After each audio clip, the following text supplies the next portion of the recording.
Ils affronteront ensuite le Canada en 8e de finale.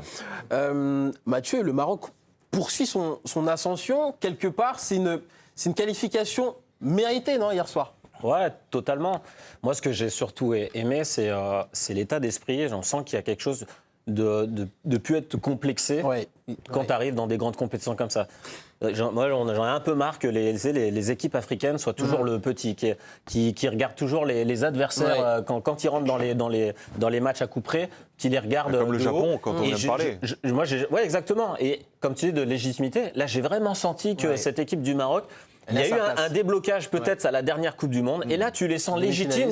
On vous regarde dans les yeux, voire mieux. Nous, on va aller chercher la victoire. Et c'est eux qui ont été les plus entreprenants sur le match. Et ils ont été... c'est un juste retour sur tout ce qu'ils ont fait de bien. Je suis vraiment content pour le Maroc. On parlait de l'aspect mental tout à l'heure des Japonais qui n'ont pas réussi à valider justement leur progression. Eux, le Maroc... On y est. Mathieu parlait de peut-être la Coupe du Monde 2022, ça a été un déclic pour eux. Mais les équipes de jeunes, elles ont gagné des grandes compétitions. Les U17, les U20 ont gagné des Coupes du Monde. Donc c'est un pays vraiment qui est à sa place aujourd'hui.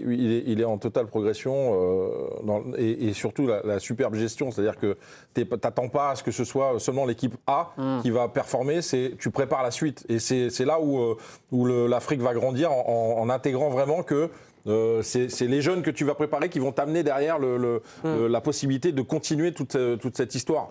Là, on n'en est pas encore là partout en Afrique, mais là, tu vois vraiment la progression. C'est un vrai exemple, le Maroc, pour ça.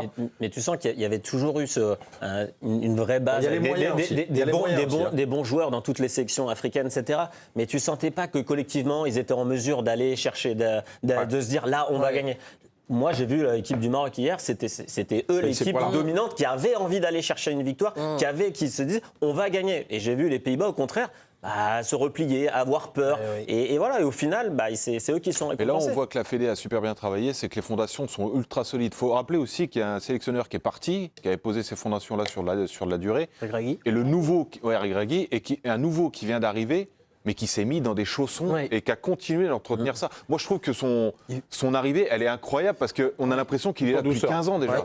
Il vient des U20, Mohamed Wahibi, puis il a été champion du monde du 20 avec cette sélection-là. Donc, effectivement, il bosse depuis un moment avec la Fédé marocaine et c'est un juste retour des choses pour lui aussi, Héloïse. Et quelque part, on va aussi parler des Pays-Bas. Hier, je trouve, en tout cas, qu'ils se sont un peu reniés. Ronald Koeman a fait beaucoup de changements défensifs. Beaucoup trop.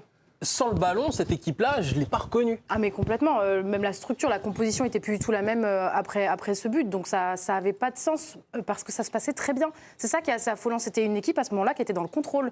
Et au lieu de rester dans le contrôle et en essayant de garder cet ADN-là, ils ont complètement changé la structure du match, ils sont passés complètement défensifs. C'est une très bonne défense, on va pas la renier, on la connaît. Pas toujours régulière. Pas toujours régulière, mais sur le papier, c'est quand même une très bonne défense. Et ils n'auraient pas dû, parce que ça a vraiment changé la dynamique du match, vraiment.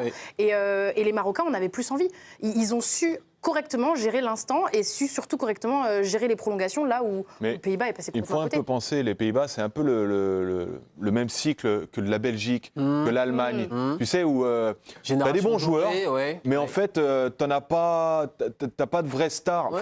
Moi, Virgil van Dijk, c'est pas un défenseur que j'aime beaucoup, même du côté de Liverpool. Depuis sa blessure, fait semblant. Depuis sa blessure. Ouais, je trouve qu'il se regarde beaucoup jouer, il est jamais au sol, son t-shirt est jamais sale, c'est toujours élégant, mais en fait, tu as besoin aussi d'avoir des mecs qui dégagent une certaine puissance et de la force.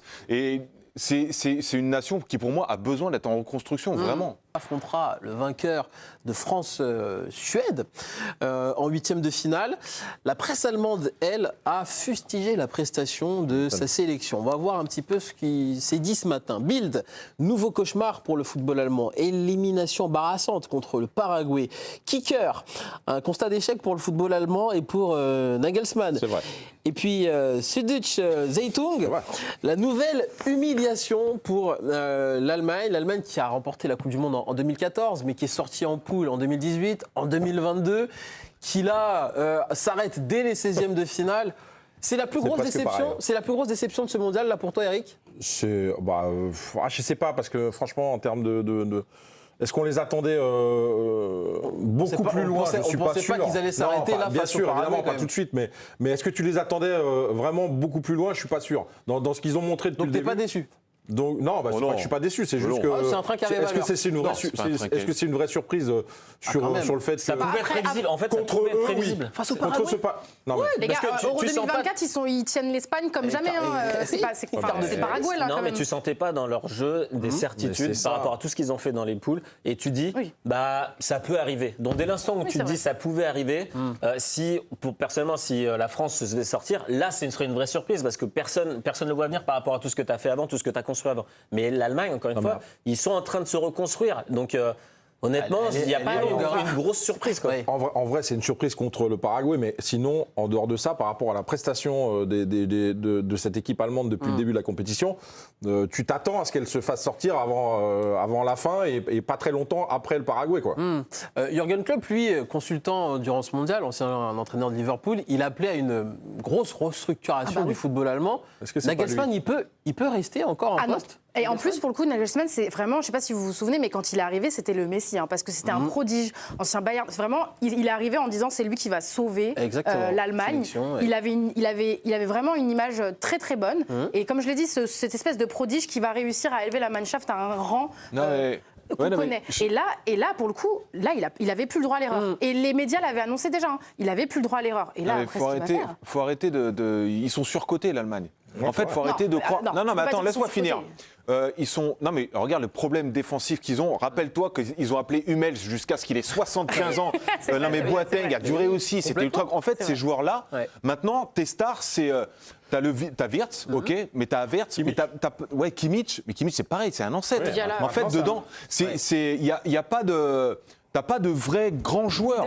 T'as pas de vrais grands joueurs. Et c'est une vérité. Elle est surcotée, cette équipe d'Allemagne. En fait, là où je peux pas te dire qu'ils sont surcotés, c'est dans le sens où c'est quand même une équipe qui a, en 2014, été championne du monde, qui a, de 54 à 2014, a toujours été au minimum en quart de finale. D'accord. Oui, mais attends, tu te rappelles, il y avait qui? Il y avait Kroos.